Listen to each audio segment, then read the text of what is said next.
Amigas e amigos, canal do Xavier, eu sou o Xavier. Gente, a tentativa de turbinar a economia com medidas eleitoreiras temporárias para alavancar a campanha de Bolsonaro à presidência não funcionou até aqui. É claro que se não fossem estas artimanhas econômicas, as pesquisas de intenção de voto apresentariam um quadro muito pior para o atual ocupante do Palácio do Planalto. Mas ele não consegue ultrapassar seu principal adversário, Lula, que está em vias de fechar a fatura no primeiro turno. Ontem, 29/9, o Banco Central publicou o relatório trimestral de inflação do terceiro trimestre, indicando reduções importantes em setores centrais da economia brasileira, isso em relação às previsões anteriores. Vamos a elas. Contas externas.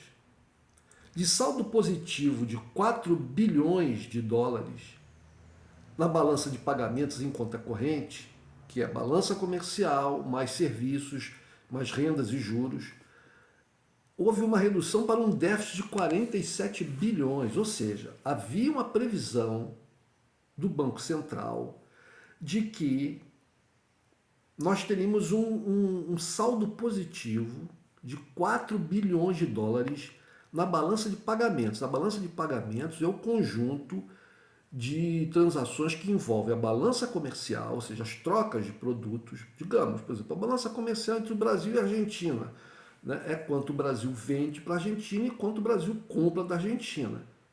Diminui-se um do outro, você chega a um déficit ou um superávit. A balança de pagamentos é a balança comercial, mais os serviços, mais a renda e juros. Por exemplo, na balança de pagamentos estão incluídas as remessas de lucros das empresas multinacionais.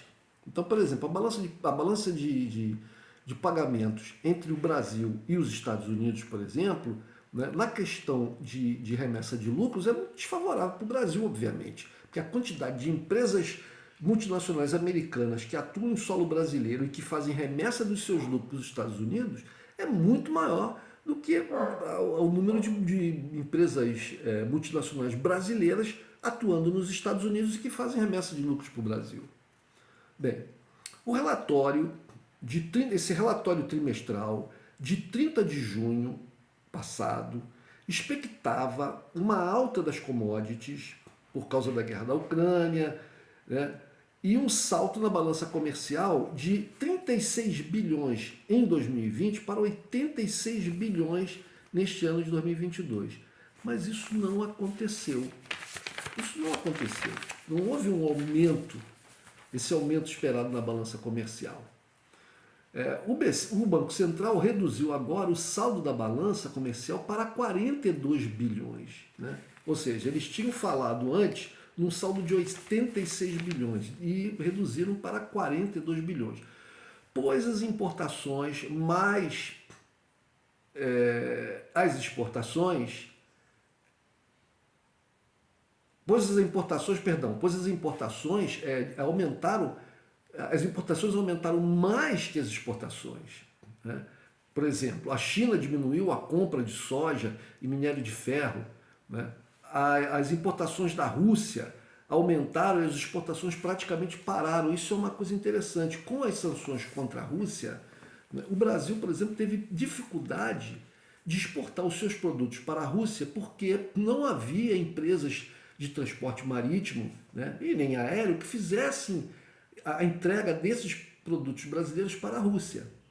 Até porque o Brasil não tem uma marinha mercante própria. Teve no passado, mas foi privatizada. Lembram-se do Lloyd brasileiro? Foi privatizado na época do Fernando Henrique Cardoso. Então nós dependemos de empresas internacionais, a maior parte delas ocidentais, americanas ou europeias. E essas empresas pararam de operar na Rússia. Então os produtos brasileiros que eram exportados para a Rússia deixaram de sê-lo. No entanto, os produtos russos que eram exportados para o Brasil continuaram a ser exportados para o Brasil porque a Rússia contava ou com sua própria marinha ou com marinha de países que não fazem parte, marinha mercante de países que não fazem parte lá do eixo Washington, Londres, né, União Europeia e Estados Unidos. E, portanto, eles continuaram exportando para a gente.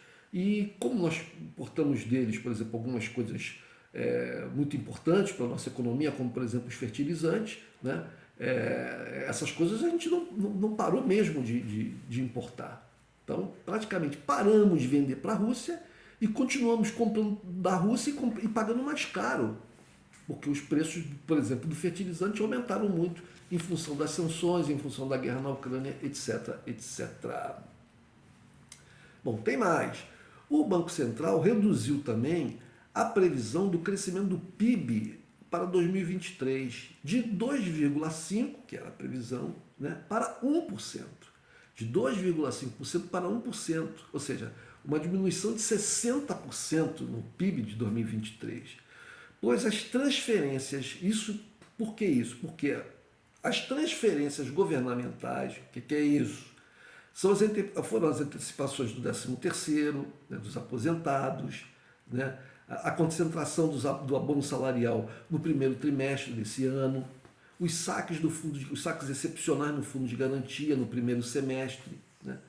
Todas essas antecipações do governo, né, todas essas transferências de renda do governo para a população, né, que não vão acontecer mais no segundo semestre, ou seja, as pessoas que receberam o 13º lá atrás não vão receber agora no final do ano. Quem sacou o fundo de garantia lá atrás não vai sacar agora de novo, né?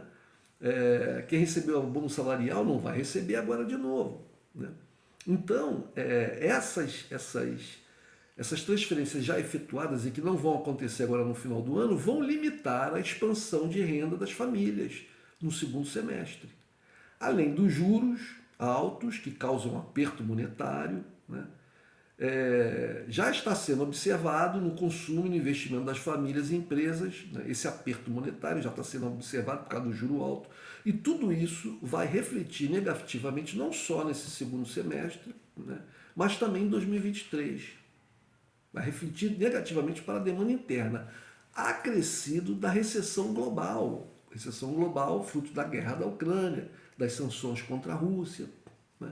E da escalada da questão da guerra da Ucrânia, que não está com uma previsão muito agradável, né, de solução a curto e médio prazo. Pelo contrário, os indícios são que isso pode até se agravar e virar uma coisa muito pior.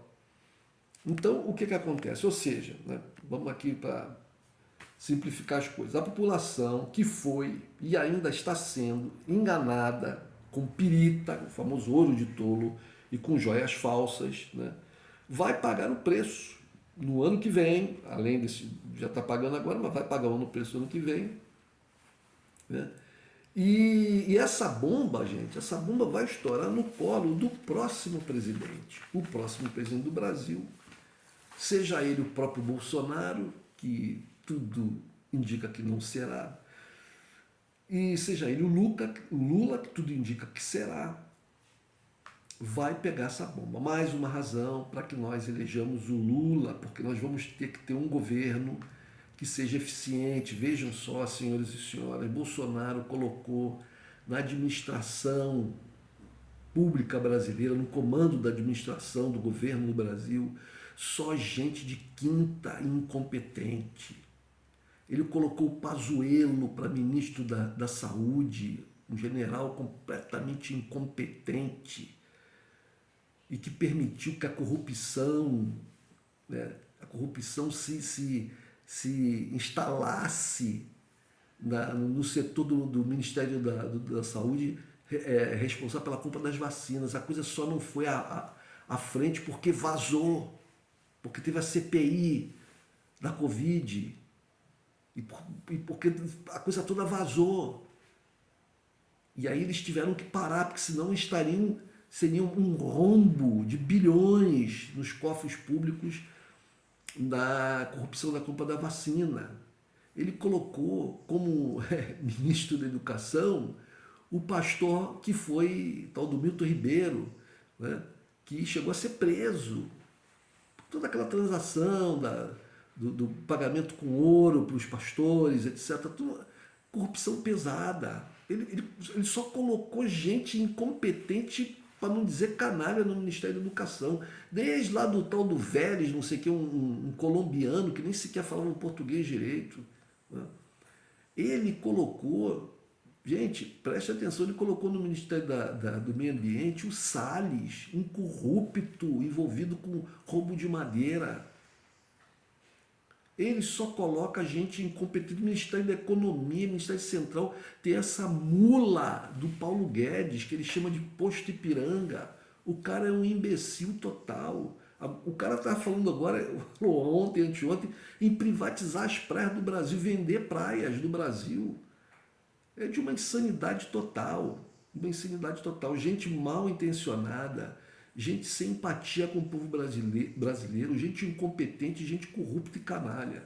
Então a gente precisa ter, no ano que vem, um governante que fale o que o Lula fala, né, que tenha preocupação com o mais pobre. Ele fala não em governar, mas cuidar do povo, porque a situação vai estar bem ruim, tanto no cenário interno quanto externo. Mais uma razão para a gente votar no Lula. Um abraço, gente.